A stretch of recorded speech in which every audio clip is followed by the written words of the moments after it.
Habari za asubuhi mtazamaji wa Mwananchi Digital. Karibu katika uchambuzi wa magazeti yetu ya leo. Na kukuletea uchambuzi huu naitwa Tumaini Msoya Kibiki. Leo ninayo magazeti mawili hapa mezani, nalo gazeti la Mwananchi, lakini pia nalo gazeti la The Citizen. Kwa kuanza tunaanza na gazeti la Mwananchi. Leo Februari 17, 2016, habari iliyopewa kipaumbele cha pekee katika gazeti la Mwananchi inasema mawaziri wa Magufuli waanza kuvuruga. Wachambuzi wasema utendaji wao ni hofu na kujikomba. Mbivu mbichi uchaguzi mkuu Uganda kesho. Kesi ya Nzoa na Kova kugombea nyumba yaanza leo. Habari nyingine inasema uteuzi wa Migiro dau waibua neno. Huu ni ukurasa wa kwanza kabisa wa gazeti la Mwananchi, lakini hapa naona habari ya mawakala wa forodha waanika jipu jipya TPA.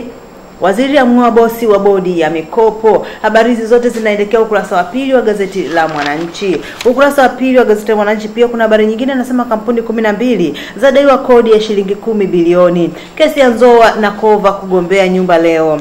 Dr. Mahiga ajibu kwa nini Rais JPM hakuonekana sherehe za mabalozi. Raia wa India hachishwa kazi adaiwa kuwaita wa Tanzania nyani. Na isoma kwa undani kabisa habari hii inasema raia wa India Danish Smith ameachishwa kazi katika hoteli ya Ramada kwa madai ya kuwatukana wafanyakazi wa ngazi za chini akiwaita nyani. Smith ambaye ni meneja wa chakula na vinywaji wa hoteli hiyo aliwatukana na kuwadhalilisha wafanyakazi hao sikukuu ya wapendanao, akiwatuhumu kushindwa kuandaa meza vizuri. Asimamishwa kazi kwa kuwaita wa Tanzania nyani. Habari nyingine inasema waziri amng'oa bosi wa bodi ya mikopo.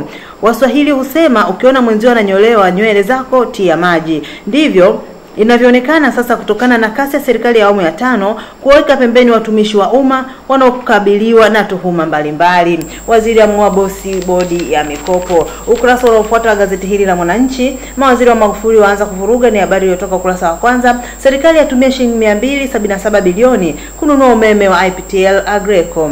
Ukurasa unaofuata wa gazeti hili la Mwananchi kuna habari inayosema mawakala wa forodha wanika jipu jipya TPA. Aga Khan sasa yajitosa kuboresha elimu ya awali.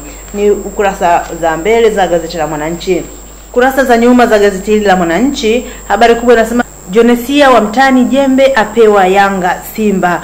Mwamuzi aliyezichezesha mechi ya mtani jembe ya Simba na Yanga Disemba 2014, Jonesia Lukia kutoka Kagera amepewa tena kibarua cha kutoa uamuzi Jumamosi kwenye mchezo wa ligi kuu. Shilingi milioni 100 za Azam mabao matano. Milioni 100 za usajili wa Azam mabao matano. Ni ukurasa wa nyuma wa gazeti la Mwananchi. Linachukua gazeti la The Citizen. Habari kubwa iliyopewa kipaumbele inasema mabilioni yaibwa bodi ya mikopo ya wanafunzi elimu ya juu. Mabilioni yaibwa bodi ya mikopo ya wanafunzi ya elimu ya juu. Habari nyingine inasema kifaa cha TTCL cha kutunzia kumbukumbu cha ibwa.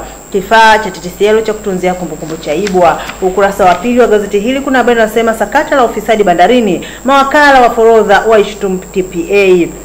Wawekezaji wa kigeni watafakari hatima ya jamii ya wachimbaji wadogo. Hii ni habari ambazo zimepewa kipaumbele kwenye ukurasa za mbele za gazeti la The Citizen. Nikigeuza nyuma, gazeti hili linasema mwanadada Jonesia Lukia kuchezesha mpambano wa Yanga na Simba. Mtazamaji wa Mwananchi Digital, baada ya kumaliza uchambuzi wa magazeti, ninaye mgeni hapa, dada Harriet Makweta. Karibu sana kwenye studio zetu.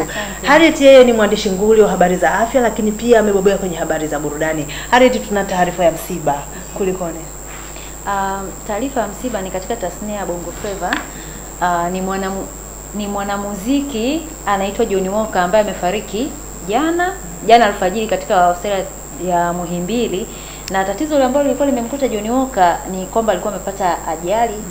Alikuwa katika gari, sasa AC ya gari mtungi wa AC ya gari kwa umelipuka, kwa hiyo kuna chuma ambacho kiliingia kichwani, kwa hiyo kikasababisha damu ivuje katika ubongo.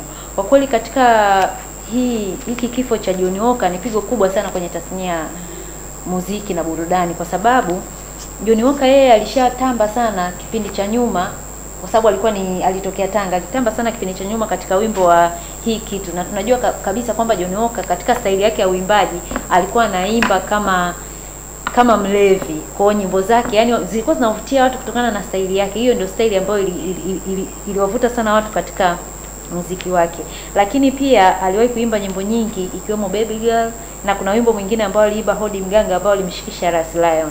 Kwa kweli kwa upande wa kifo cha Johnny Walker ni pigo kubwa sana kwa tasnia ya burudani hapa Tanzania. Poleni sana. Na lini maziko yanafanyika na ni wapi? Okay, maziko kwa sababu mwili wa marehemu unatarajiwa kusafirishwa kwenda jijini Tanga na maziko yatafanyika huko. Nakushukuru Harriet.